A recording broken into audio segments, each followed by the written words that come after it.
He was only 18, though on the Montgomery Plantation they still called him Boy, the way a man might call his dog. Elijah had learned not to flinch at the word. Flinching made people notice you, and being noticed, he'd learned early, was the first step toward pain. So that morning, as he moved silently through Miss Charlotte's bedroom, he wore the same careful mask he'd worn since he was old enough to carry a water bucket without spilling. Eyes down, movements efficient, presence almost erased. The room itself felt like another world. Sunlight fell in pale rectangles across the polished floorboards, softened by lace curtains that stirred gently in the faint summer breeze. The wallpaper carried a delicate pattern of climbing roses, imported from Europe, Mrs. Montgomery liked to say, as if that made the flowers on the walls more real than those that bloomed outside. The bed stood at the center like an altar, 4 tall mahogany posts crowned with carved finials, draped in white netting that caught the light and turned it to gauze. Elijah worked at the foot of that bed, his dark fingers sure and quiet as they smoothed the fresh linen over the mattress. He moved with a kind of practiced invisibility, every gesture economical, every sound minimized. He'd already swept the hearth, emptied the wash basin, folded the discarded dress from the night before, and placed it over the back of a chair exactly the way Mrs. Holloway had taught him. Now there was only the bed frame left to fix. The small looseness at the lower left joint he'd noticed 2 days earlier, when Miss Charlotte's trunks were being carried in. He could have ignored it, like most would. But his father's hands lived on in his memory through wood. His father had been a carpenter before he was sold away.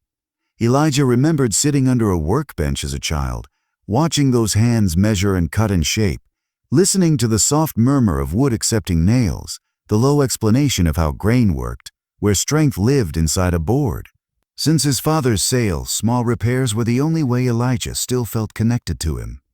Tightening a joint, oiling a hinge, smoothing a splinter, each was a quiet act of remembrance. So he knelt at the corner of the bed, bracing the post against his shoulder while he worked the joint with a small iron tool he kept tucked in his pocket.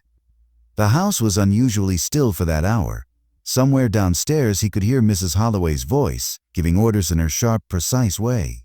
Somewhere outside, the distant, steady rhythm of field hands singing as they moved down the cotton rows. Up here there was only the faint creak of old wood and the whisper of linen sliding into place. He didn't hear her enter.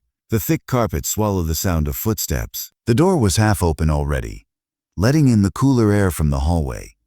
Elijah's attention was narrowed to the stubborn joint and the memory of his father's instruction. Don't force it, let it find its place. He was aware of the lavender scent in the room, sharper than usual that morning, but he thought it was from the water he'd poured into the wash basin. It wasn't. You're handsome. You know that. The words hit him like a bucket of ice water thrown on bare skin. For a brief suspended second, Elijah's body simply stopped. The tool paused in his fingers, his breath snagged in his chest. Every bit of training drilled into him since childhood. Don't look, don't react, don't think, screamed at him all at once. No white woman had ever said such a thing to him. Not as a joke, not as an insult, not at all. It was a sentence that didn't belong in the world he understood. White women might say, "Boy, fetch this or you missed a spot." Or mind your eyes, they might say ugly or dirty or careless if they needed someone to hurt to feel clean. Handsome did not exist between their lips and a slave's body. He stayed frozen in a crouch, every muscle locked. His first clear thought was that he must have misheard. Maybe she'd said, "Hand me that," and his frightened mind had twisted it. But no, the room was too quiet for confusion. There had been no clatter, no overlapping noise. Just her voice, low and amused and entirely too close. "You're handsome. You know that?" The air around him thickened. His hands began to tremble, still pressed against the wood. Terror poured through him, hot and cold at the same time. If he looked up without being told, that could be considered insolence. If he didn't look up after being spoken to, that could be considered defiance. Either could lead to the post outside where the leather bit into skin until the world went white and red and nothing. He searched frantically for some rule that covered this moment and found nothing. There was no script for the master's daughter calls you handsome while you're kneeling by her bed. Slowly, because there was no safe way, only less dangerous guesses, Elijah lifted his head. Charlotte Montgomery stood just inside the doorway, one hand still on the knob as if she had only half decided to come in. The other arm cradled a book to her chest, fingers curled around the worn leather binding. Her hair, a pale gold that made the other white women's powdered styles look dead by comparison, fell loose from its pins in places, giving her a slightly disheveled look that no proper Southern lady would have allowed outside her own room. But it wasn't her hair or her dress that made Elijah's mouth go dry. It was the way she was looking at him. He was used to 3 kinds of looks from white people. The blank, unfocused look that passed through him as if he were furniture. The sharp, assessing look that measured his usefulness like you'd measure a mule's teeth. And sometimes the contemptuous look that reminded him what the law said he was. He knew how to move beneath all 3, be smaller under the first, obedient under the second, invisible under the third. Charlotte's gaze was none of those. Her expression held curiosity more than anything else. A kind of startled interest, as if she'd opened the wrong door and found a painting she hadn't known the house contained. There was no disgust there, no automatic dismissal. That alone made it dangerous. Interest was worse than contempt. Contempt passed over you. Interest lingered. Interest remembered. "Miss he began, and his voice cracked on the first word. His throat felt too tight, thick with fear. She stepped farther into the room, the door closing softly behind. The faint creak of the hinge sounded deafening. Elijah's heart hammered against his ribs. A trapped thing. "You don't have to be afraid," she said. The words made him want to laugh, except laughter would have been another kind of suicide. Didn't have to be afraid. As if fear wasn't the air he breathed, the water he drank, the language his body spoke even when his tongue stayed still. He dropped his gaze automatically, staring at the floorboards between them. He could see the hem of her blue dress, simple in cut compared to the layered gowns other ladies favored. On anyone else, he might have thought it plain. On her, it looked like a choice, a level of quiet refusal he didn't have the luxury to even imagine. "I'm not like them," she added, but she was. She couldn't help it. The same blood that ran through Colonel Montgomery's veins ran through hers. The same last name that appeared on bill accounts and deed papers also appeared in the slave ledgers that listed the value of human beings beside cattle and tools. Even if she hated it, and Elijah had no reason yet to believe she did. Her place in the world was built on his bondage. If he was whipped to death that afternoon for some perceived misstep, the worst she would suffer would be a scolding for upsetting the help. "I'm nearly finished, miss," he managed finally, forcing his voice to steadiness, though his hands still shook on the bedframe. "Just fixing the joint. It was loose." "Your name," she said, ignoring his attempt to slip back into invisibility. "What is it?" The question silenced him more completely than a blow. Names were not harmless sounds. Not in a place where papers could erase you and deeds could carry you to another state without warning. On the plantation, names were most often shouted when punishment was coming. Inside the quarters, names were whispered like prayer. Names were how you kept the dead alive, long after their bodies had vanished downriver on an auction boat. Telling her his name felt like handing over something sharp and breakable. Something he'd spent years keeping wrapped in scraps of memory so it wouldn't be taken. "Elijah," he said at last, barely louder than a whisper. The word felt heavy on his tongue, as if speaking it in this room changed what it meant. "Elijah," she repeated slowly as if testing the sound. "Thank you for fixing my bed, Elijah," he had believed. He knew that with a clarity that made his vision tunnel. If he stayed another second, something worse would happen.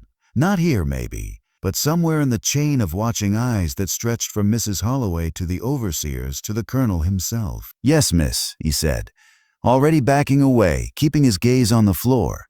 He gathered his small tool and the loosely folded sheets he'd finished with, clutching them tightly to hide the shaking in his fingers. As he reached the doorway, he could feel her watching him still. The weight of her gaze pressed between his shoulder blades. He fought the insane urge to look back, to see if her expression had changed, if she'd already forgotten him. He didn't look. In the hallway, the air felt different, thinner, as if he'd stepped from a warm room into winter. He moved quickly, not quite running but close, his feet whispering over the runner carpet as he descended the back stairs reserved for servants. Only when he reached the cooler dimness of the kitchen corridor did he allow himself to breathe properly. He had survived countless days on Montgomery land by being as forgettable as dust on the baseboard. He knew how to be silent when called, how to move without sound, how to retreat into himself so thoroughly that even pain had to knock to get in. That was the art he had mastered by 18, the art of not existing in the eyes of those who could end him. But that morning, In the lavender-scented quiet of Miss Charlotte's room, someone had looked straight at him and seen more than hands and labor. "You're handsome, you know that." The words replayed in his mind like a dangerous song, each repetition making the ground beneath his feet feel less certain. He did not want that line. He wanted his old invisibility back, the safety of being nothing. On the Montgomery Plantation, being seen was the most dangerous thing that could happen to a slave. And now, for the first time in years, Elijah had been seen. Elijah spent the rest of the morning moving through the Montgomery house with an even tighter shell around him than usual, as if the walls themselves were listening more closely than before. The mansion had always felt alive, groaning, settling, breathing in drafts of humid Georgia air. But today every creak sounded like a warning, every shadow like an overseer's gaze waiting to pound. He passed through the back hallway near the pantry and heard the distant ringing of the plantation bell outside, signaling the change of work crews in the fields. Normally its sound faded into the background of his tasks. Today it made his heart jump. The Montgomery Plantation stretched across hundreds of acres, cotton fields rolling like pale green waves toward the horizon, bordered by a line of pine trees that whispered secrets whenever the wind passed through them. Elijah knew those fields intimately. He had picked cotton there alongside his mother until he was 11, until she was sold to settle one of Colonel Montgomery's debts, and Mrs. Holloway decided he had house sense and moved him indoors. A change many slaves prayed for, but one Elijah often felt was just a different kind of cage. Life inside the big house had its own rules, unspoken but ironclad. You learned to walk without footsteps. You learned to breathe without sound. You learned the temperature of a room the moment you entered it. Whether the colonel was in a foul mood, whether Mrs. Montgomery had one of her headaches, whether the youngest daughter Catherine was practicing piano just badly enough to irritate everyone. Most of all, you learned to anticipate danger before it took shape. Charlotte Montgomery's return 2 weeks ago had upset the fragile balance of the household, long before she spoke those forbidden words to Elijah. The air seemed to shift around her, as though the house did not know what to make of her anymore. When she left for her schooling in Connecticut, she'd been a polite, lively girl of 16. Bright, curious, occasionally rebellious, but always within the acceptable bounds of Southern girlhood. People in town whispered that she was being sent north to polish her edges, to learn the refinements expected of a future planter's wife. Instead, she returned sharper, clearer, with a gaze that lingered too long on things she wasn't supposed to see. The servants felt the change first. They saw how she questioned her father at supper, asking why slaves couldn't be taught to read when Scripture commanded Christians to uplift the downtrodden. They saw the way she paced the hallways at night, candle in hand, unable or unwilling to sleep. They heard her humming northern melodies, the kind not sung on southern verandas. And they saw, more than anything, the restlessness in her, an energy that did not fit the stifling elegance of Montgomery Hall. Mrs. Holloway felt it most deeply. She had managed 3 generations of Montgomery women and prided herself on keeping order in the household. Chaos in a white family always spilled down onto the slaves. Charlotte's return from that Yankee school, as the colonel called it, seemed like a storm rolling in on a clear day. Before her schooling, Charlotte had been like any other young woman of her class, dutiful, graceful, trained in music and manners. But Miss Porter's school in Connecticut had changed her in ways the Montgomerys didn't anticipate. There she'd studied literature beyond the sanitized selections allowed in the South.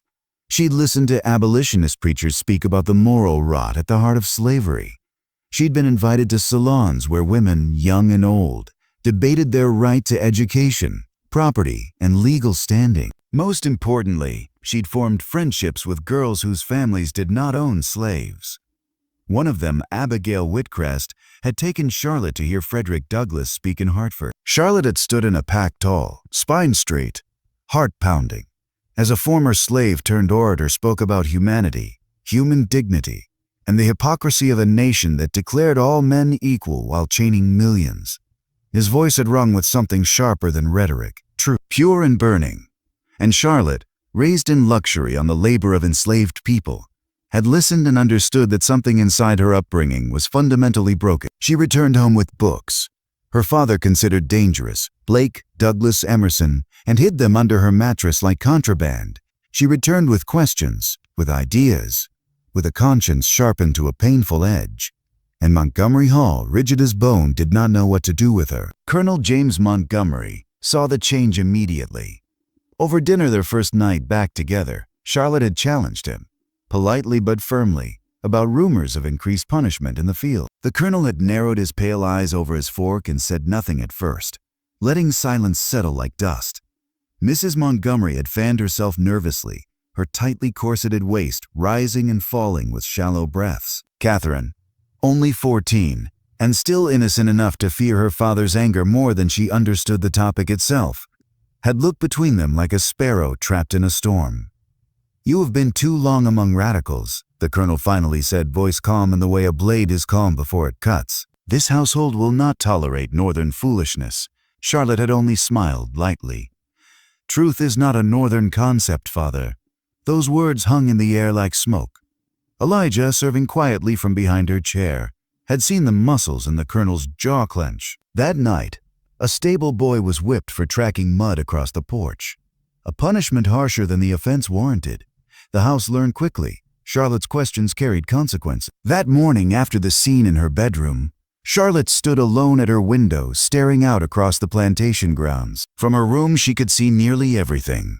The orderly rows of cotton, the stretching oaks dripping Spanish moss, the cabins of the slave quarters faintly smoking from cooking fires, and the distant path leading into the pines where the overseers patrolled. She pressed her palm against the cool glass, eyes following the movement of a field crew, dozens of people bent beneath the sun, their labor feeding the wealth that paid for her dresses, her books, her piano lesson. She felt the familiar twist of shame in her chest, an emotion she'd learned to hide from her family. But her thoughts drifted not to the fields, but to the young man who had knelt by her bed only minutes earlier. She had only meant to speak honestly. She had not expected fear to flash across his face like lightning splitting the sky. She had not expected his hands to tremble. She had not expected the way his voice choked, as if the simple act of replying was a matter of life and death. "You're handsome." She had said it lightly, foolishly, like she might say it to any acquaintance back north. But Elijah was not an acquaintance, he was a slave, and she had been born with the full power of a world that did not see him as fully human. The realization struck her belatedly, sickeningly. What she offered as a moment of unfiltered truth, he had received as a threat. She closed her eyes, heart thudding. "God forgive me," she whispered. "I didn't mean to frighten him, but intentions did not matter on the Montgomery Plantation, only consequences." Downstairs, the entire house operated like clockwork, each person knowing their role in maintaining illusion, the illusion of gentility, of order, of a well-run southern estate untouched by the brutality behind its shine. Elijah had been trained within this machine since he could walk. He knew which boards creaked, which doors stuck, which of the colonel's moods led to beatings, which to silence. He knew that Miss Charlotte's return would bring change he could not control, but he didn't yet understand that her return would bring danger as well. Danger not just to his fragile existence, but to the entire plantation. Because somewhere deep inside her, beneath every rule of Southern womanhood, something had awakened, something that had heard Frederick Douglass speak and could not unhear him, something that looked at Elijah and saw a person, not property. And on a plantation built on the denial of personhood, that was the most dangerous thing of all. The house was stirring with midday activity by the time Elijah reached the lower corridor, but his breath had still not returned to normal. Fear clung to him like sweat, tightening around his ribs each time he replayed the scene in Miss Charlotte's room. He knew better than to let his thoughts show on his face. In the big house, thoughts were as dangerous as weapons, especially thoughts about the wrong people in the wrong rooms at the wrong time. As he crossed behind the dining hall, he kept his steps measured, his posture respectful, his eyes on the ground. But inside he was unraveling. The last thing he needed was for anyone, slave or white, to sense the storm inside him, because on a plantation storms were contagious. They spread, they drew attention, and attention killed. Mrs. Holloway's sharp voice snapped him back into the present. "Elijah, what's taking you so long?" Miss Catherine's tea set needs polishing before dinner, and the colonel expects the parlor swept again. Dust collects faster when he's in a sour mood. Elijah stepped into the kitchen, bowing his head slightly. The room was thick with heat. The iron stove blazing, 2 women kneading dough, and little Rosie fanning a pot of stew that threatened to boil over. Everything smelled of sweat, cinnamon, and wood smoke. "Yes, ma'am," he answered, voice steady only by force of habit. Mrs. Holloway narrowed her eyes. It was only for a second, but she saw everything. The woman was a hawk disguised in aprons and headscarves. "You look pale," she murmured, stepping closer. "Did something happen upstairs?" Elijah stiffened so sharply a spoon clattered against a basin. "No, ma'am," her stare lingered. "You sure?" He nodded quickly, too quickly. Her expression shifted almost imperceptibly. She knew something was wrong, but she also knew better than to pry. Knowledge could be deadly for a slave. Better to remain ignorant of danger than to know it and be forced to act. Still, her voice softened, and that softness scared him more than anger. "You keep your head low today," she warned in a low tone meant only for him. "The colonel didn't sleep well last night. When the master's peace is disturbed, somebody pays to fix it." Elijah swallowed. Something in her warning hit deeper than usual, as if the universe itself was whispering the same thing from every direction. Be invisible, stay unseen. But he had already failed that morning. Meanwhile, Charlotte sat in the upstairs sitting room with her embroidery hoop untouched in her lap. The sunlight falling across her hands revealed the tremor she couldn't hide. Her mind kept returning to Elijah, his startled eyes, the way he flinched at her compliment, the palpable terror that followed. She had meant no harm. She'd simply spoken what she saw. A quiet dignity in the curve of his jaw, a serene strength in the way he moved, a gentleness rare in the men of her world. But she had forgotten the rules, forgotten what her words meant in a house like this. She set the hoop aside and forced herself to focus on the conversation drifting up from the foyer where her mother entertained two visiting ladies from town. Their sharp laughter carried an unpleasant edge. "And one of the Parker Field girls ran last week. Foolish thing didn't make it 5 miles. Oh, what did James do with her?" A pause. A lowered voice, though not nearly low enough. "Whipped her until her back looked like red lace. Left her tied to the post from sunup to sundown. But she lived, I hear." A scoff. "Barely. Better that she had died. What use is a slave who can't work?" James should have. Charlotte stood abruptly, bile rising in her throat. The cruelty in their voices wasn't new, but after 2 years in the North, it scraped at her like broken glass. Her father insisted that the North exaggerated Southern brutality. Yet the reality was worse than anything printed in the papers. And she, raised in this house, had once accepted it as normal. "No more," she told herself. "I won't close my eyes again." She moved toward the staircase with sudden purpose. Downstairs, Elijah was sweeping the parlor floor with small, careful strokes when the colonel entered. Colonel James Montgomery was a man carved from stone. Tall, broad-shouldered, with stern blue eyes that could silence a room with a glance. He wore his authority like armor, and the slaves moved around him as though he were a burning hearth, necessary but dangerous to touch. Elijah immediately stepped aside, bowing his head. The colonel stopped. His boots clicked once against the polished floor. He looked at Elijah for a moment too long. "Were you in Charlotte's room this morning?" the colonel asked. Elijah's heart stopped. Just stopped. "Yes, sir," he whispered. "For what purpose changing linens? Fixing the bed frames, sir." The colonel grunted, unimpressed. His eyes ran over Elijah in a slow, evaluating sweep. "You're getting tall," he remarked, voice unreadable. Fear surged up Elijah's throat like bile. Slaves were usually punished when noticed growing into manhood. Too strong, too visible, too threatening. Boys were controllable. Men required reminders of their place. "Yes, sir," Elijah managed quietly. The colonel's eyes narrowed slightly as if searching for something. And Elijah knew with a sickening certainty, that if the colonel suspected even a fraction of what had happened between him and Charlotte, Elijah wouldn't live to see the evening. But after another long moment, the colonel simply turned away. "Make sure the parlor is ready before supper," he said. "We're expecting Mr. Wilkes tonight." A cold dread settled over Elijah's shoulders. Thomas Wilkes. He had seen that man only twice, but both times Wilkes had studied him with an unsettling intensity, like a wolf assessing livestock. "Yes, sir," he resumed sweeping, though the broom felt heavy as iron in his hands. Upstairs, Charlotte descended the staircase just as Elijah was moving toward the dining room. Their eyes met for the briefest second, no more than half a heartbeat, but that was all it took for her stomach to twist. Because in that tiny moment she saw everything, the fear, the guilt, the weight of her careless words.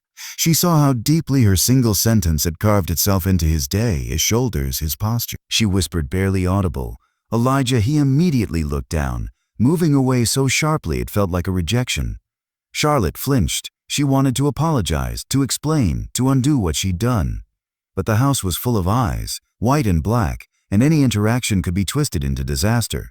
Before she could process her guilt, her father's voice echoed from the foyer. "Charlotte," a word she turned. The colonel stood with hands clasped behind his back, posture stiff, jaw set.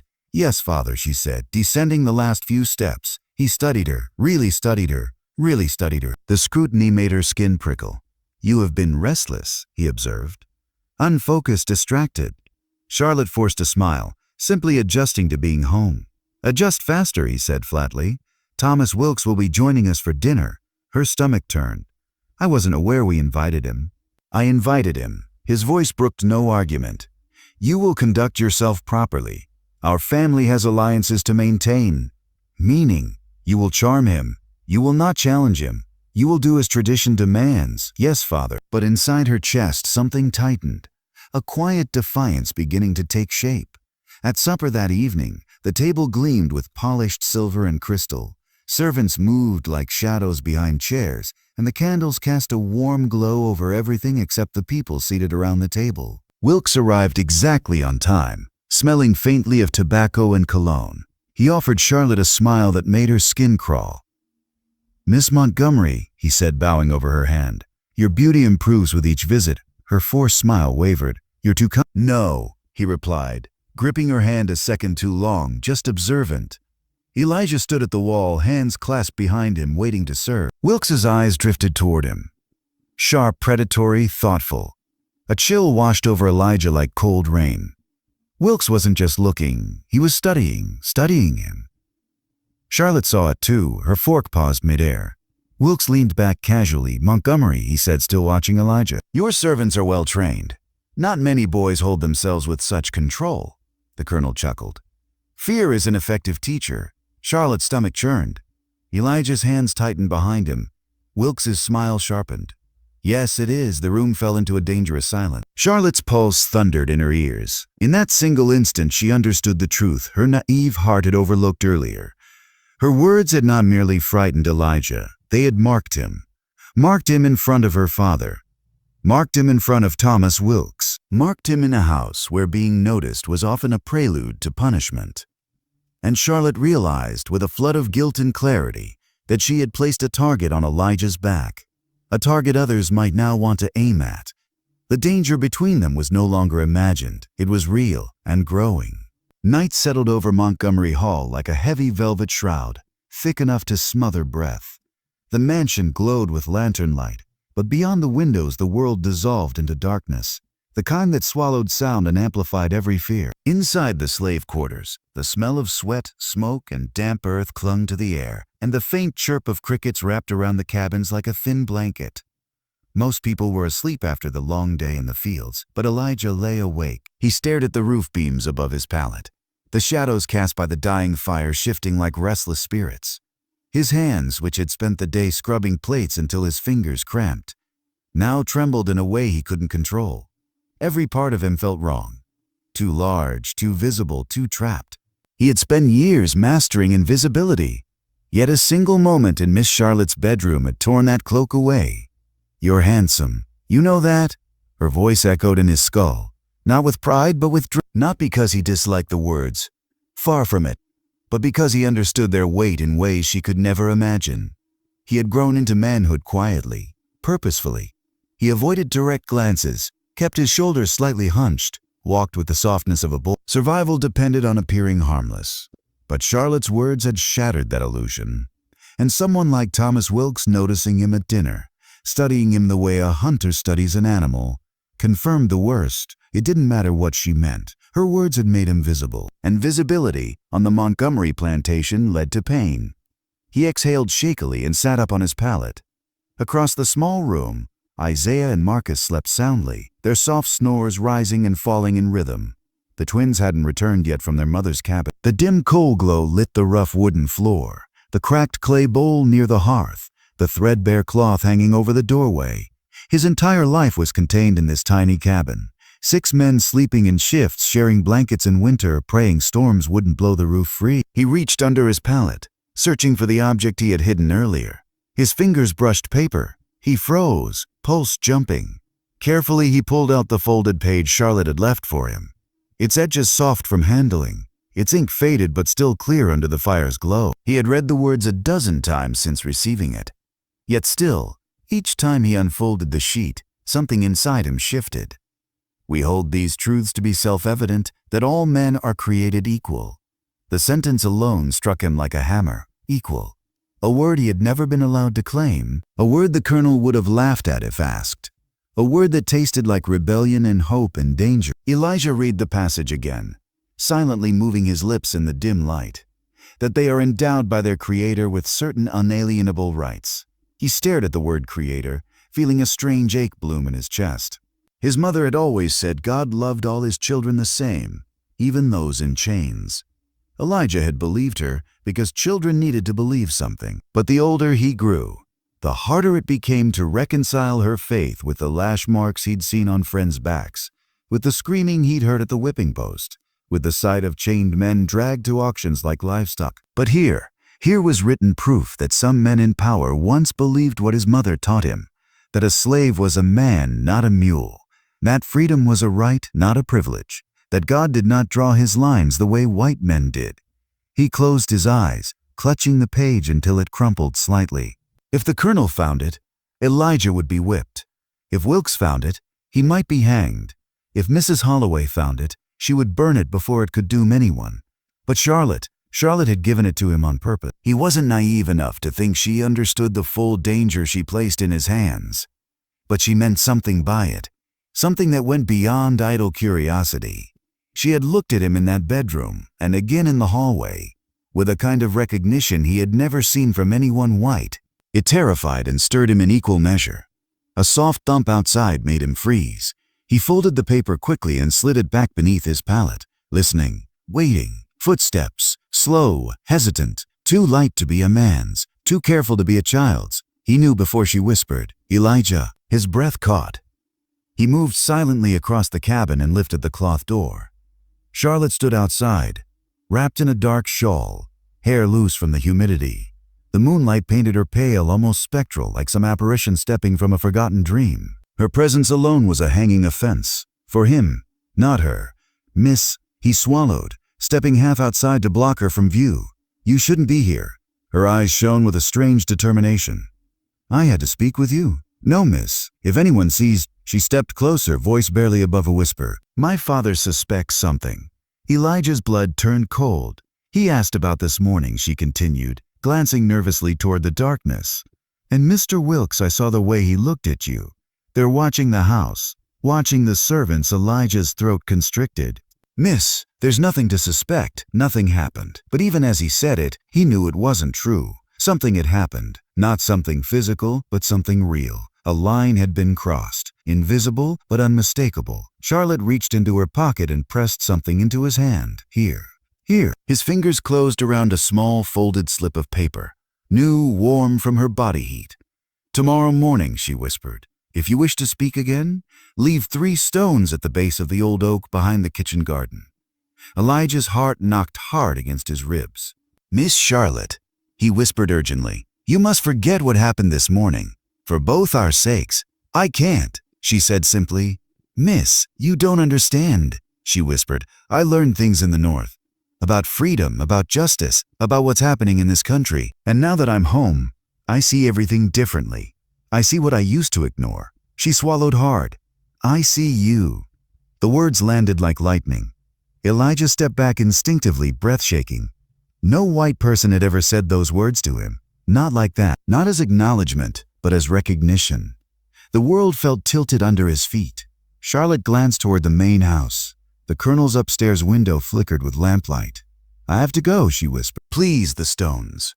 Before he could respond, she vanished into the night shadows, leaving Elijah gripping her folded note like a burning coal.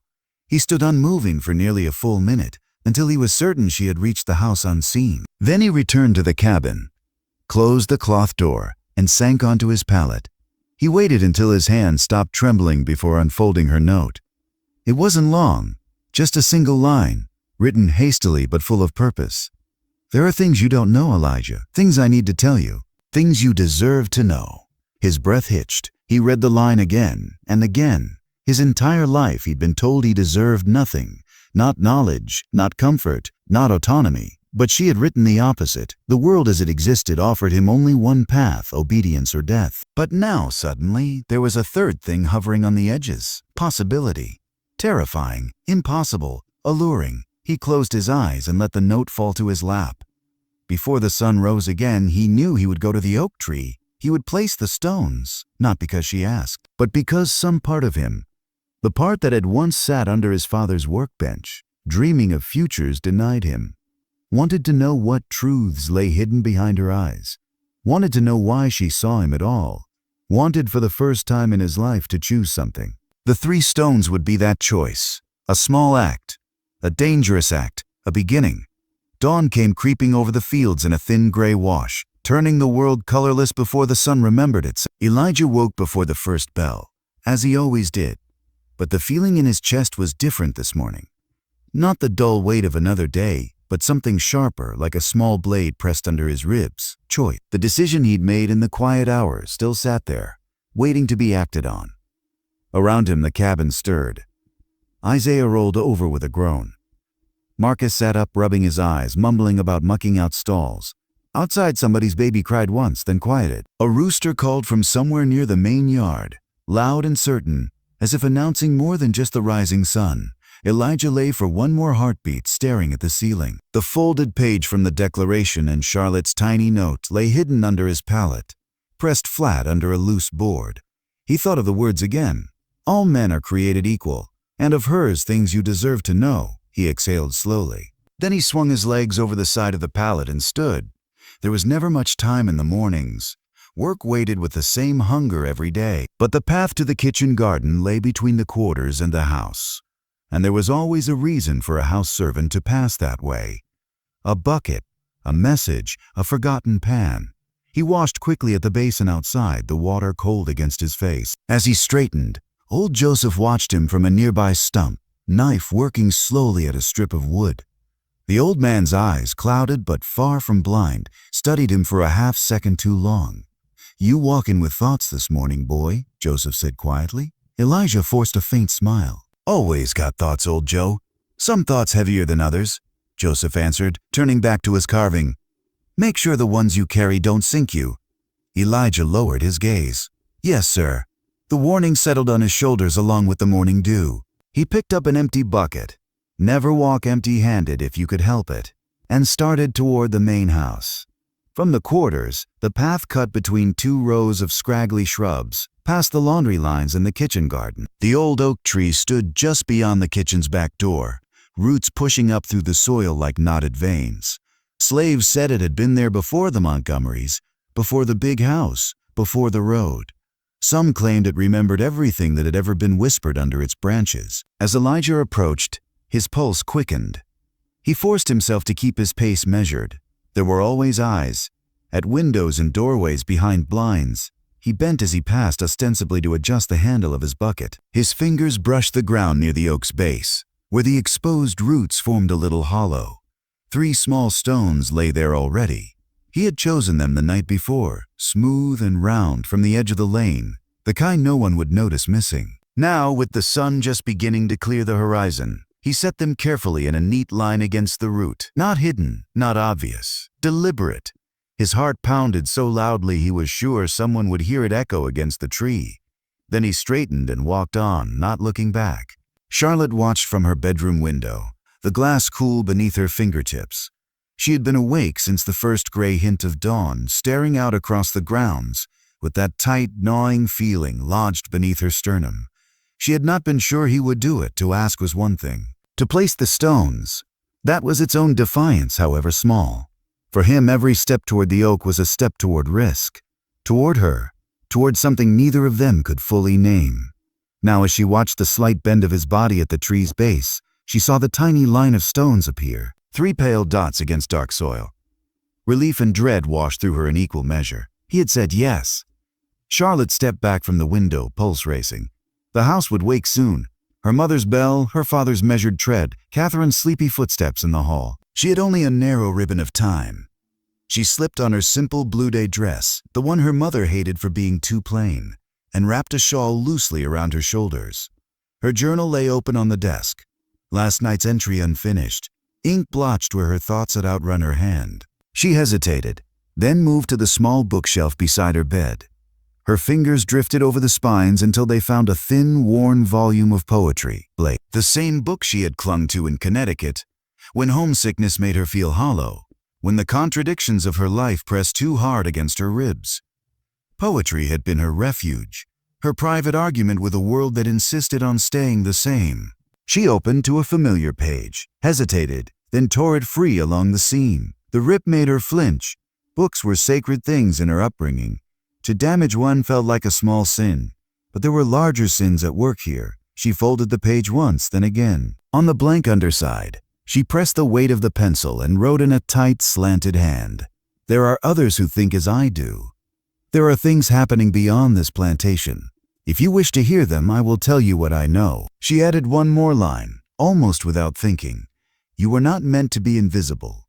The words looked strange, written plainly like that, as if she had summoned a thought she wasn't sure she was allowed to possess. She folded the paper again and tucked it into the small book. Then, heart-pounding, she slipped out of her room and down the back stairs. The house slaves were already moving, Lucy carrying a basket of linens, old Samuel polishing the silver, Mrs. Holloway issuing commands with the precision of a military officer. Charlotte timed her path carefully, choosing a moment when Mrs. Holloway's back was turned and Lucy's eyes were fixed on her work. Miss Charlotte, Lucy glanced up just as Charlotte passed. Charlotte forced her face into casual calm. Just getting some air before breakfast, she said. It's so stuffy upstairs. Lucy's gaze flicked just once toward the kitchen garden. Charlotte caught the movement, noted it, filed it away. She walked out the back door, the early morning air cool against her cheek. The oak tree loomed ahead, heavy with memories she could feel even if she didn't know them. The 3 stones lay neatly against the root. She swallowed. He had chosen. Charlotte knelt as if to examine the soil, her skirt pooling around her knees. Her fingers brushed the stones, then slipped the folded book into the hollow where his hand had just been, tucking it between root and earth. Somewhere behind her, the kitchen door creaked. Charlotte stood quickly, dusting off her hands, hard hammering. Lucy stood in the doorway, an armful of kindling against her chest. Their eyes met. For a moment, the entire world narrowed to that thin line of sight, between a white woman playing at rebellion and a black girl who had no luxury of playing at anything. Lucy looked at Charlotte, then at the oak, then back at Charlotte. Her voice when she spoke was carefully neutral. Miss Charlotte, your mother's asking for you. She wants to see about your dress for supper. Of course, Charlotte replied, forcing a small smile. She gestured vaguely at the garden. Getting some fresh air. Lucy's gaze lingered on the tree. Some say that old oak remembers things, she said softly. Remembers when it weren't only some folks who walked free on this land. Charlotte's breath caught. It was the first time Lucy had ever spoken so directly about anything beyond chores. I should go, Charlotte said quietly. Yes, miss. As she turned back toward the house, Charlotte resisted the urge to glance over her shoulder. Her father had taught her from childhood that freedom was a dangerous word. In Connecticut, she'd learned that bondage was a dangerous reality. Now, standing between those two worlds, she realized how precarious her position truly was. By midday, the plantation buzzed with the low hum of rumor. Slaves spoke in half-sentences and glances. Overseers rode with tighter grips on their reins. The colonel paced the veranda more than usual, his pipe clenched between his teeth. Eyes narrowed as if watching an invisible storm gather on the horizon. In the kitchen, Elijah moved through his tasks with practiced calm, but his thoughts were a whirlwind. During a brief moment alone, he slipped behind the kitchen and crouched by the oak. His hands slid into the hollow. Fingers brushed paper. He pulled it free, tucking it into his pocket without unfolding. Only once he was safely in the small pantry, door closed, did he allow himself to read. Her words unfolded into his hands like a secret map. There are others who think as I do. Things happening beyond this plantation. You are not meant to be invisible. He felt the ground shift under him again. This time not from fear, but from the dizzying realization that the world outside Montgomery Hall was larger and more complicated than he had dared imagine. Others, not just one white girl with a restless conscience. Others, people planning, organizing, resisting, maybe even helping slaves escape. He had heard whispers, stories told in the quarters like bedtime tales, half believed for fear of the disappointment that came with hope. Now in his hands was proof that those stories were more than smoke. A sound outside the pantry made him jump. He folded the page quickly, shoved it into his shoe beneath his foot. Pain shot up his leg as the paper pressed against his skin, but he welcomed it. Pain meant he was still alive to feel it. He stepped back into the kitchen. Lucy glanced at him from where she stood by the window, shelling peas into a tin bowl. Her face was blank, but her eyes were not. There was awareness there, knowledge. She looked once briefly at his shoes, then back up at his face. "Wind's changing," she murmured almost to herself. Elijah didn't answer, didn't need to. Because for the first time in his life, he felt it too. Something was changing. Not just in Miss Charlotte's mind, not just on the Montgomery Plantation, where order had reigned for decades through fear and habit. The first cracks were forming, small, almost invisible, like hairlines in old wood. 3 stones by an oak, a torn page from a book, a girl who said, "I see you," a boy who decided, against every lesson of survival he'd ever learned to answer. By late afternoon, the sky over Montgomery Hall had darkened in a way that had nothing to do with weather. The air felt tense, charged, like the hours before a storm that everyone sensed but no one could name. Even the birds seemed quieter, their calls brief and cautious. The overseers rode slower, looking around more often, as though expecting something to leap out from the pine trees at the edge of the field. Rumors had teeth on plantations. They bit hard, traveled fast, and drew blood even before their meaning became clear. Elijah could feel them in the way the other house slaves moved. Quicker with that wary stiffness that came when danger was sensed but not yet visible. Conversations dropped to whispers, or stopped entirely when footsteps approached. People looked over their shoulders more than usual. Something was coming, something big, and whatever it was, he suspected it had begun with 3 stones by an oak tree, and the girl who had asked for them. In the big house, preparations for supper were underway. Mrs. Montgomery was in one of her meticulous moods, adjusting the arrangement of silverware 3 times, insisting the tablecloth be changed twice because the shade of ivory looked wrong under lamplight. Catherine practiced her scales half-heartedly in the parlor while fidgeting with the pins in her hair.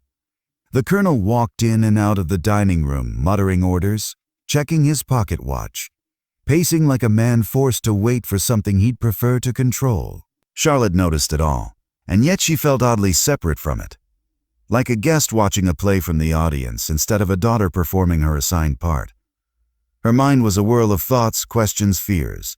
Elijah's note, Lucy's warning, whispers of others, her father's tightening grip on everything he thought he owned, including her future. The old Charlotte, the girl she had been before Connecticut, would have been swept into the rhythm of the house without questioning it. She would have busied herself with needlework or music and let the day pass in quiet obedience. But now, every detail felt significant. Every movement carried threat. Every glance suggested hidden meaning. At midday, she had found Lucy near the laundry benches and pulled her aside. "What did you mean?" Charlotte whispered. "About the wind changing." Lucy hesitated, eyes fixed on the ground. "Just talk in the quarters, miss." "What talk slaves from other plantations seen moving through the woods these past nights? Overseers catching whispers they don't like. Folks scared to say too much. Are you scared?" Charlotte pressed. Lucy lifted her gaze, and in that look Charlotte saw something she'd never seen before in the eyes of anyone on Montgomery land. Not fear, understanding. "Miss Charlotte," Lucy said softly, "my grandmother used to say there comes a moment when a person has to decide who they truly are, and when that moment comes, you best hope you're ready." Charlotte swallowed. "And you think that moment is coming for me?" Lucy didn't answer. She didn't have to. By late afternoon, the colonel called the house slaves to the main hall for inspection, a practice he rarely used unless he was uneasy. Elijah stood stiffly with the others, eyes down, hands clasped behind him. He could feel the colonel's gaze travel over the line like a cold blade. When the colonel reached Elijah, he stopped. "You've grown another inch," he said, voice too calm. "Yes, sir," Elijah murmured. "You're quick with your hands," the colonel continued. "The joinery on my study chair held well. Thank you, sir. A strong man is useful." The colonel paused. "But a strong man with ideas, that's dangerous." Elijah's pulse hammered. The room seemed to shrink, Charlotte, passing in the hallway above, froze at the sound of her father's voice. The colonel leaned slightly closer. "Tell me, boy, you been hearing anything strange in the quarters?" "No, sir." "Seeing anyone wander where they shouldn't?" "No, sir." "You sure about that?" "Yes, sir," Elijah said, forcing his voice to remain steady. "I only go where I'm told." The colonel watched him for one more long, heavy moment, then nodded to Mrs. Holloway. "He's clear enough. Clear enough. Not safe. Not trusted. Just not yet condemned." He moved on, but the chill he left behind sat on Elijah's spine like ice. That evening the sun bled out across the horizon in streaks of red and orange, as if the sky were warning the land of what was to come. Supper was served in polished formality, silver gleaming, candles glowing, conversation sharp with undercurrents. Thomas Wilkes was joining them again, something that tightened Charlotte's stomach into a knot. As the bell rang announcing his arrival, Elijah moved to the dining room, his steps measured but his nerves stretched to breaking. Wilkes entered with a polite smile and the easy dominance of a man accustomed to ownership of land, of wealth, of lives. "Miss Montgomery," he said, bowing his head. "You brighten the room as always." Charlotte forced a polite smile, but her eyes flicked, not accidentally, to Elijah. Wilkes noticed. He always noticed. As Elijah filled Wilkes's glass, Wilkes leaned slightly toward the colonel. "I heard Parker had trouble on his land again," Wilkes said casually. More whispers of runaways helped along by outsiders. The colonel's jaw tensed. "We have enough trouble here without northern agitators." "Oh, I agree." Wilkes took a long sip of wine, then added casually, "That's why certain types must be watched closely. The clever ones, the quiet ones." Elijah felt Wilkes's eyes on him, felt them like the press of a hand around his throat. Charlotte's breath caught. "Thomas," she said abruptly, "perhaps you might find something else to talk about. No one wishes to hear about violence at dinner." Wilkes smiled at her gently. "A predator indulging a rabbit. Apologies, Miss Charlotte, but I'm afraid this isn't violence. It's vigilance. It's vigilance. Your father and I merely wish to keep order." The colonel nodded. "Order keeps everyone safe." Elijah's hands tightened at his sides. Safe. Safe meant the lash. Safe meant silence. Safe meant him. Charlotte felt something inside her snap at the hypocrisy. "Safe for whom?" she asked quietly. The colonel's eyes snapped to her. "Charlotte," but she didn't look away. "Safe for whom, father?" she repeated, her voice steady even as her hands trembled under the table. "For us or for them?" Silence hit the room like a gunshot. Elijah froze. Lucy, serving biscuits, looked up sharply. Mrs. Montgomery inhaled a soft gasp of horror. Wilkes's smile widened. "Careful, Charlotte," Wilkes murmured. "You're starting to sound northern." She opened her mouth to speak again, but a sudden sound cut her off. A loud thud outside, then shouting, feet running across the porch. The colonel stood sharply. "What in God's name?" An overseer burst through the back door, breathless, dust covering his boots. "Colonel, sir!" "We caught someone near the north pasture, someone from Parker's place. He had papers, maps. And he says he wasn't alone." Charlotte's blood ran cold. Elijah felt his knees weaken. Wilkes's gaze slid straight to Elijah. "There," Wilkes said quietly, almost calmly. "It begins." The colonel turned to his overseer. "Lock down the quarters. No one leaves tonight. And fetch me the boy named Elijah. I saw him near the back grove this morning." Charlotte's heart stopped. Elijah's breath vanished. Everyone froze. Everyone except Lucy. Lucy moved toward Charlotte just slightly, as though bracing herself, eyes wide but determined. The first stone had been placed that morning. Now the second was falling. And the third, the one that would shatter their world, was rushing toward them faster than any of them could stop. For a heartbeat, neither Elijah nor Charlotte moved. The dining room stood frozen, as though the very walls were holding their breath. The candles flickered, shadows trembling across polished wood and white linen, the silverware catching glints of firelight. Outside, the shouts grew louder, boots pounding across the porch, the bark of dogs beginning to rise. And then all at once the room erupted. "Bring him," Colonel Montgomery ordered, voice sharp enough to cut through the chaos. The overseer turned and disappeared into the hall, boots ringing on the marble. Charlotte lurched to her feet. "Father!" "No," the colonel rounded on her. "Sit down." "I will not." "You're wrong. He has done nothing." "Enough," he snapped, voice booming. "The boy was near the grove this morning. If outsiders are moving on this land, he knows something." Charlotte wanted to scream. Elijah had only been near the grove because of her. because of the oak tree. Because she had asked him to place those stones. Stones that now felt like gravestones she herself had arranged. Wilkes leaned back in his chair with a quiet satisfaction, as though watching a chess game unfold exactly as he predicted. "I warned you," he murmured to the colonel. "The quiet ones are always the most dangerous." Charlotte slammed her palm on the table so hard the crystal rattled. "How dare you?" But her father cut her off with a raised hand. "Charlotte, leave the room." "No." "Charlotte, no," she repeated, and the tremor in her voice only strengthened the word. "If you're going to accuse him, I will hear it." Mrs. Montgomery rose shakily, touching her daughter's arm. "Charlotte, please." A scream cut through the house, high, sharp, unmistakably terrified. Charlotte's blood ran cold. It came from the back hallway. "Elijah," she whispered. In the kitchen corridor, Elijah was shoved against the wall so hard his breath burst from his chest. Two overseers pinned his arms, their grips bruising, unforgiving. The dogs outside howled as if echoing his fear. "I ain't done nothing, sir," Elijah gasped. But one overseer slammed a fist into his stomach, folding him to his knees. Mrs. Holloway burst from the pantry. "Stop," Colonel said. "Bring him, not beat him half." Another blow landed before she could finish. Elijah felt the floor tilt, felt his ribs scream in protest, felt the cold edge of panic slice through him. He tried to protect his head, but a boot caught his shoulder, driving him sideways. He was being dragged, hauled down the hall like a sack of oats. Nails scraped wood, his breath wheezed, the world blurred. He had survived the lash before. He had survived hunger. He had survived grief. But this was different. This felt like an ending. Charlotte rushed from the dining room before anyone could stop her. Her heart hammered against her ribs as she ran through the hall, skirts flying, shawl slipping from her shoulders.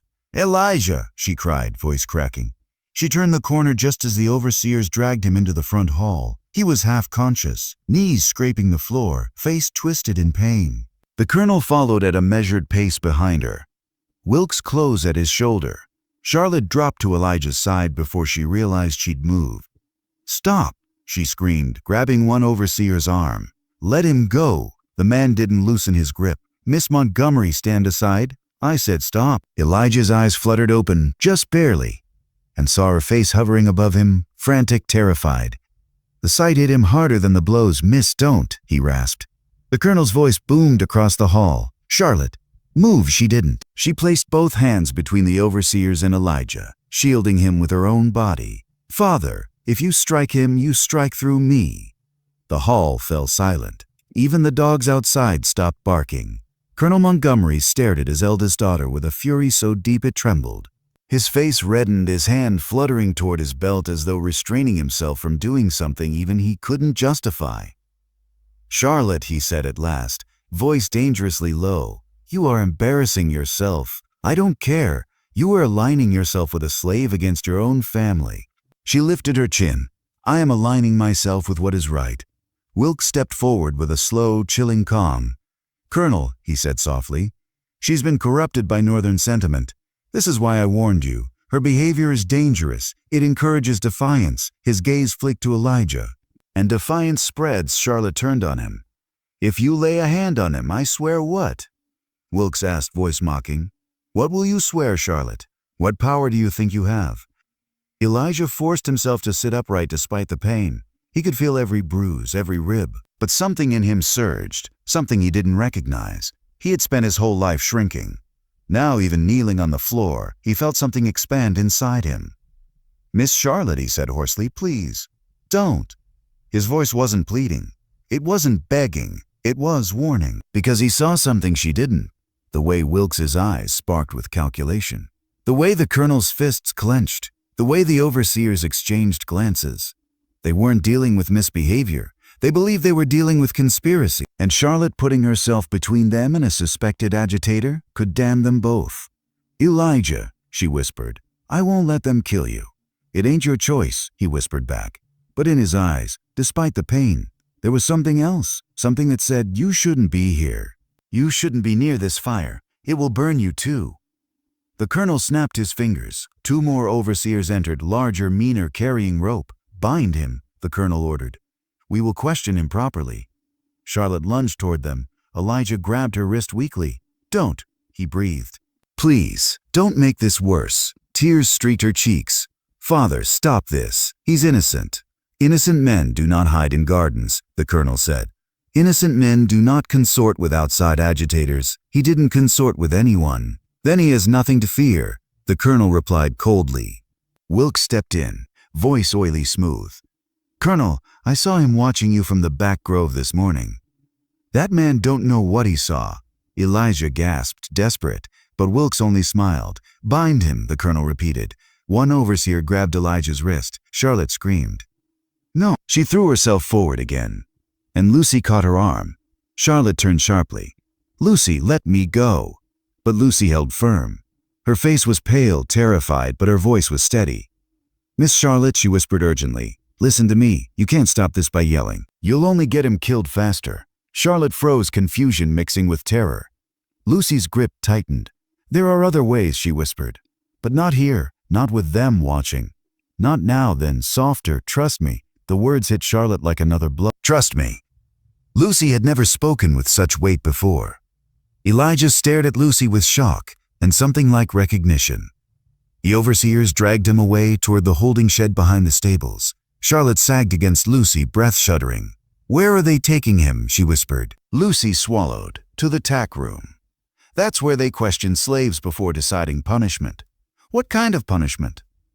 Lucy hesitated, then said the truth. "The kind you don't walk away from." Charlotte felt the world spin. She gripped Lucy's arm until her knuckles whitened. "No," she whispered fiercely.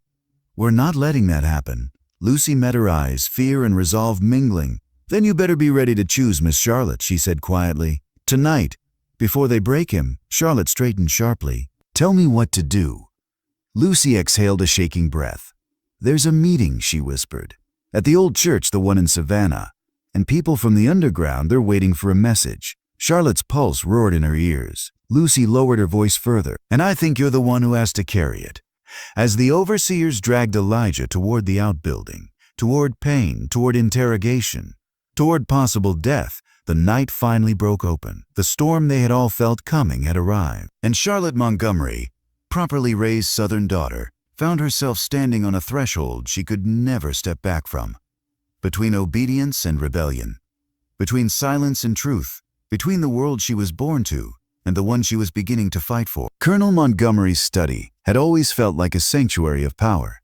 Dark wood, heavy drapes, maps on the walls, shelves lined with ledgers and law books. As a child, Charlotte had been allowed inside only on special occasions, each visit accompanied by warnings about touching nothing, asking little, and speaking only when spoken to. Tonight she stepped through the half-open door without knocking. Her father sat behind his desk, a glass of whiskey in hand, the decanter half empty beside him. The lamplight carved hollows in his face, making him look older, harder, like the statues of Roman generals she had seen in northern books. Thomas Wilkes stood near the window, gazing out toward the dark yard where the tack room lay hidden between stables and sheds. Both men turned as she entered. "Charlotte," her father said sharply, "this is not the time." "On the contrary," she replied, closing the door behind her. "I believe this is exactly the time." Wilkes's eyes sharpened.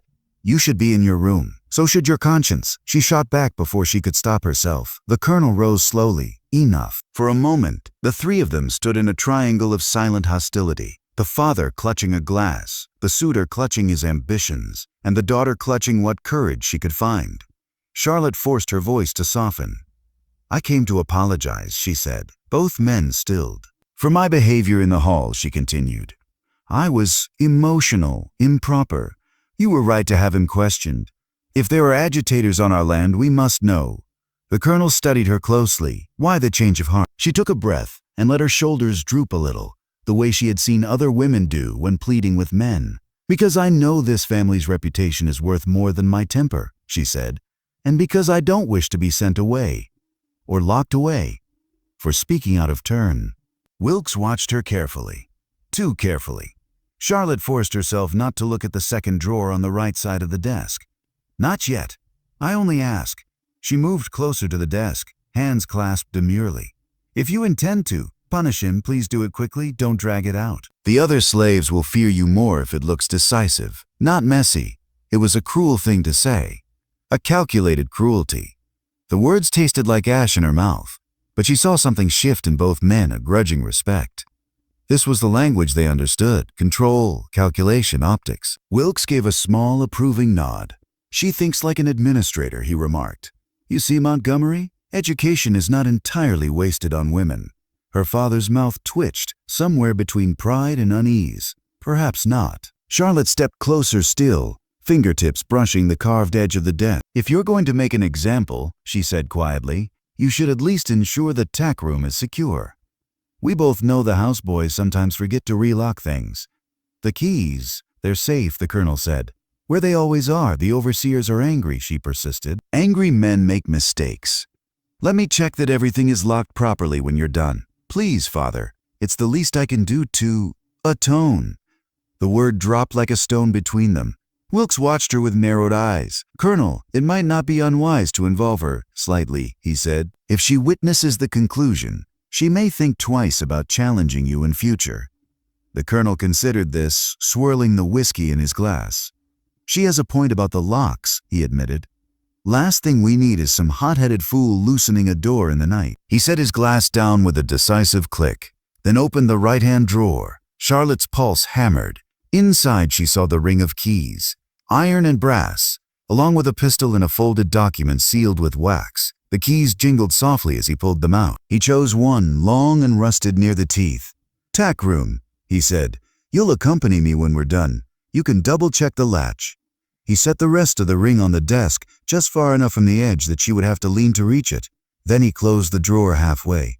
"Not locked." "Stay out of the yard until I send for you," he ordered. "And don't go near the quarters. I want no more. Entanglements between you and the slaves, entanglements." Charlotte forced herself to nod.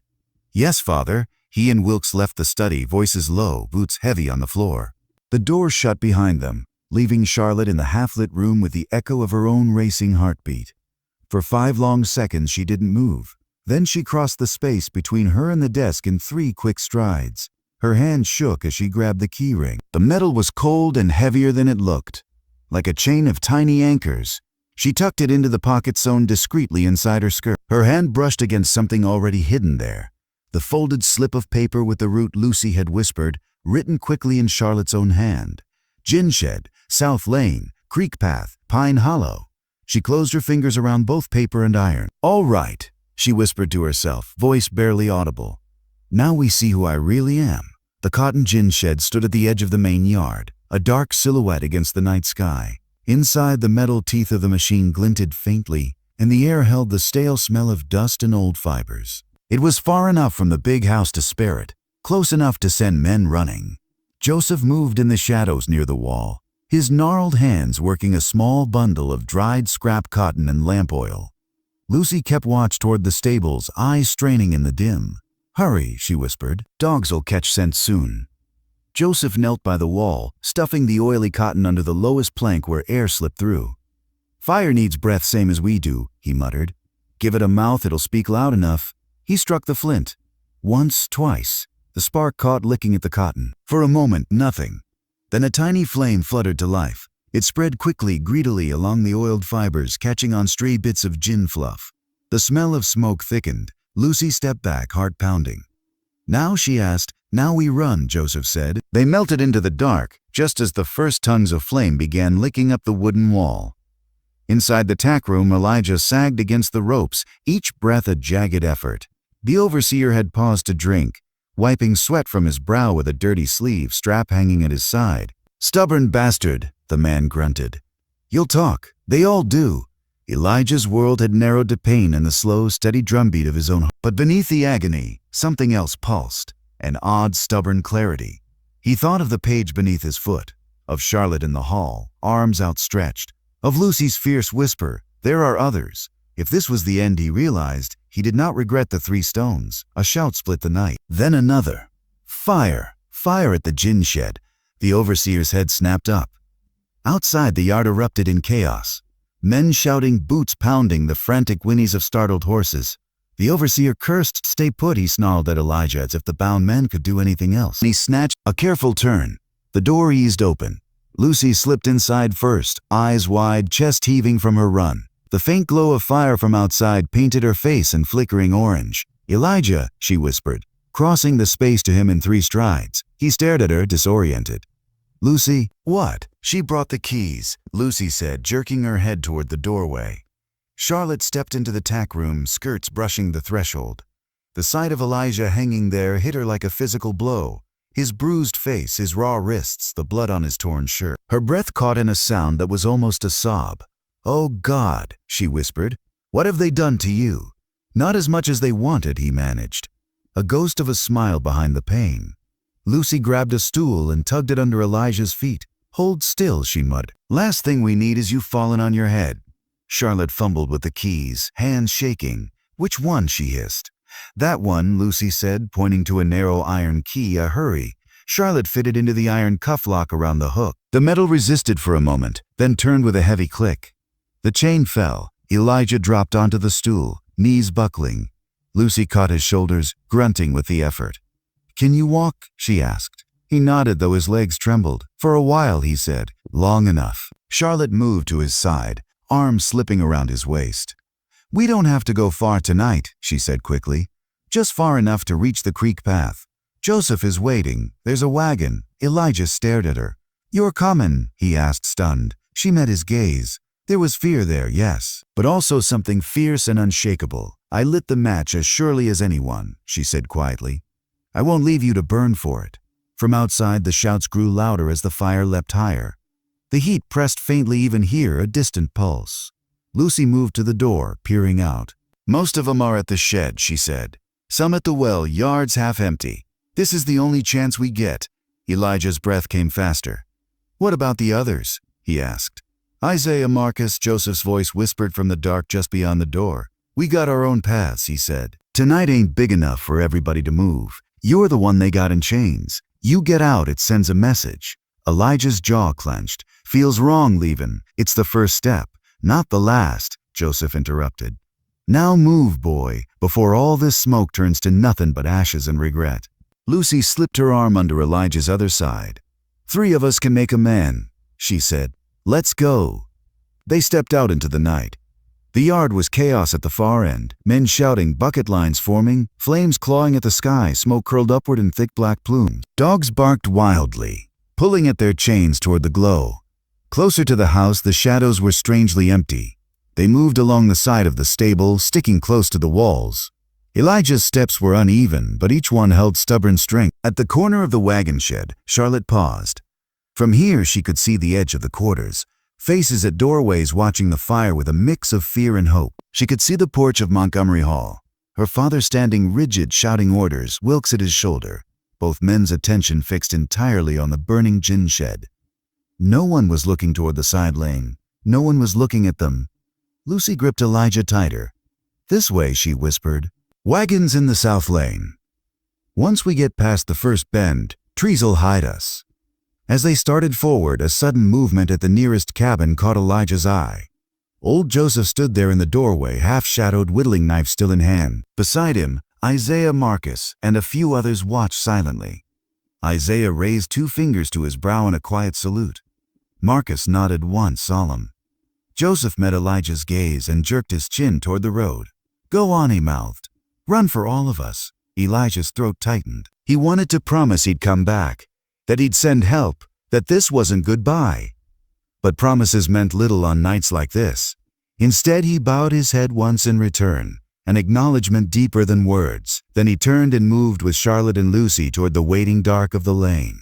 Behind them, the fire roared louder, biting hungrily into dry timber. Ahead of them, the night opened like a narrow, dangerous road. Between the two, in that thin strip of possibility, 3 figures stepped into a future none of them could fully see, only feel like a distant drum. The blood price had been set in motion. By dawn, Montgomery Hall would never again be what it had been the day before. The sky had begun to pale when the wagon finally reached the creek crossing. Dawn seeped slowly through the trees, turning the world silver gray. The color of breath held between choices. The creek whispered over smooth stones, carrying the faint scent of wet earth and early light. Mist drifted low, curling around the wagon wheels like ghostly hands urging them onward. Elijah sat slumped between Charlotte and Lucy, every jolt of the wagon sending pain flaring across his ribs. The bruises on his back felt stiff and burning. His wrists throbbed where the ropes had cut deep, but he was alive. Alive, breathing, moving. 3 things he had not expected to be by sunrise. Lucy held the reins, her face set with a determination far larger than her small frame. She guided the mule with quiet clicks of her tongue, glancing behind them every few minutes. So far, no shouts, no torches, no riders, only the hum of cicadas awakening in the trees. Charlotte kept one hand braced on the wagon rail, the other steadying Elijah's shoulder. She had ripped strips from her petticoat earlier to bind the worst of his wounds. Her dress, what remained of its dignity, was wrinkled and stained with blood. Her hair had come loose, slashing wildly around her face in the damp morning air. She looked nothing like the polished daughter of Colonel Montgomery. And yet Elijah thought through the haze of pain. He had never seen her look more like herself. "Just a little farther," Lucy murmured. "The path splits soon. Once we reach Pine Hollow, we turn off the road. They won't track us easy through the marsh." Charlotte nodded, though she didn't speak.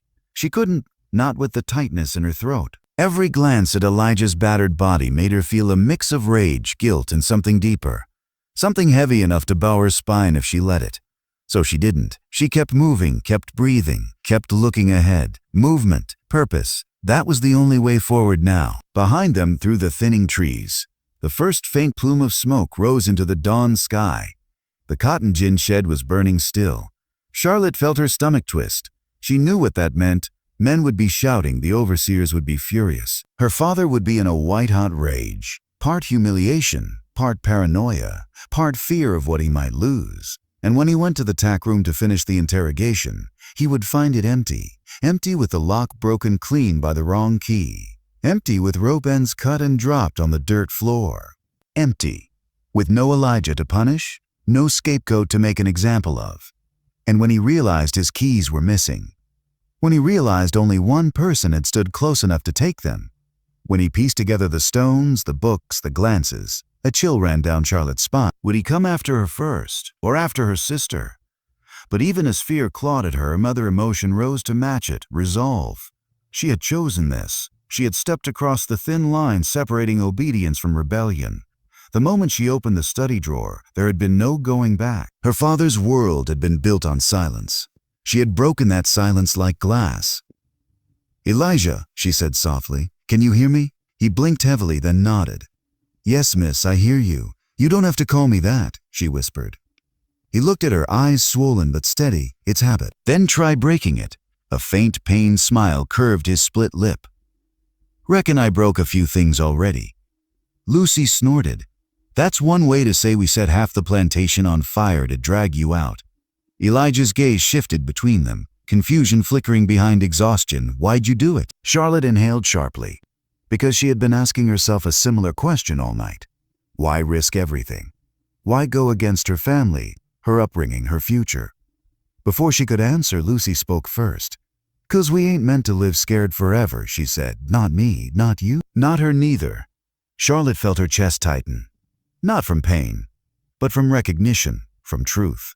Lucy wasn't talking about freedom in the northern sense alone, though that mattered greatly. She was talking about something deeper, something older. The choice to claim one's humanity, no matter the cost. Elijah's eyes moved to Charlotte again. This time he didn't look away. "Why'd you really do it?" he asked quietly. She swallowed, her voice shook when she answered.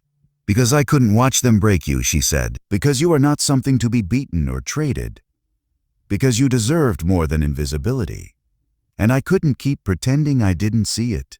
She hesitated, then added with a tremor, "Because it was wrong, and because I was part of what made it possible." Elijah looked at her for a long moment.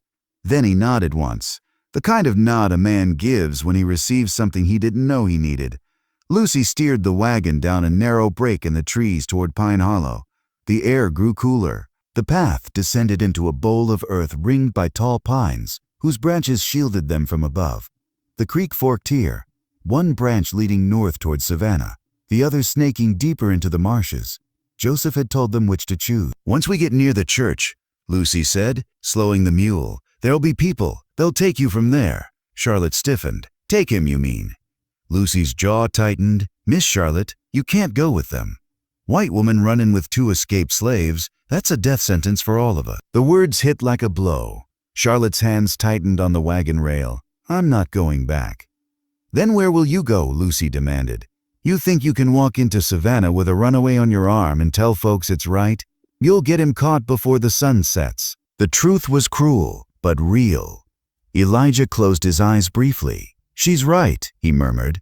You can't run with us. Charlotte's throat burned. So what am I to do? Go home and pretend none of this happened. Pretend I didn't choose you. Pretend I didn't see my father, my own father, ready to kill you. Lucy stopped the wagon completely and turned toward her. You go home, Lucy said, and you stay alive. You keep their eyes on you while we move him through the marsh. You keep him guessing. Keep him looking the wrong way. You're the distraction now. Charlotte stared at her, stunned. Lucy wasn't being dismissive. She was giving Charlotte a role, a dangerous one, a necessary one. Elijah gets free, Lucy continued. Cause of you. Cause of all this, that ain't small, Miss Charlotte, that's a beginning. Charlotte's eyes stung. A beginning, she turned to Elijah, her voice breaking. Does freedom always feel like this? Like losing part of yourself? He shook his head slowly. No, he whispered. Freedom feels like getting it back. Their eyes locked, and in that moment, a bruised boy and a trembling girl in a battered wagon, they understood each other in a way no one else in their worlds ever could. Lucy cleared her throat. We're here. Ahead through the rising mist stood the old church, a crumbling wooden structure half swallowed by vines. Once a white congregation's meeting house, abandoned during an epidemic decades earlier, now it was something else, a refuge, a hidden doorway, a promise. A figure stepped out from the shadows, lantern in hand. A woman, tall, wrapped in a dark shawl, her silhouette strung against the soft dawn. Elijah Kane, she called softly. Yes, Elijah managed. She nodded once. Come. We've been expecting you. Lucy helped him down from the wagon. He winced but steadied himself. Charlotte climbed down too, though her legs trembled. The woman eyed Charlotte briefly, something like surprise flickering across her face. You brought her this far, she said to Elijah. But she can't go where you're going. Charlotte lowered her head, tears threatening. Elijah stepped close enough that she felt his breath. You saved my life, he said. I won't forget that, she swallowed hard. I don't want you to forget. I want you to live. He touched her hand. Just once, briefly. A gesture both small and monumental. I aim to. Lucy took his other arm and guided him toward the church. The woman with the lantern opened the door, ushering them into the shadows. Charlotte stood rooted to the earth, unable to follow, unable to look away. Elijah paused at the doorway, turned back. Their eyes met in a silent promise neither dared speak. This is not the end. Then the door closed behind him. The dawn broke over the pines. The sky blushed pink, then gold, spilling light across the clearing. Birds began to sing. Hesitant at first and bold, Charlotte stood alone beside the creek, the morning breeze lifting her tangled hair. Behind her lay Montgomery Hall, a world built on chains. Before her lay consequences she could not yet name. Between them lay a burned shed, missing keys, and a vanished boy. But in her chest, amid the fear, the grief, the knowledge of what she must face, something had changed. Something had awakened. Freedom was no longer a word printed in northern books. It was a choice, a cost, a direction. And she had taken her first step toward it, even if she had to walk the next ones alone.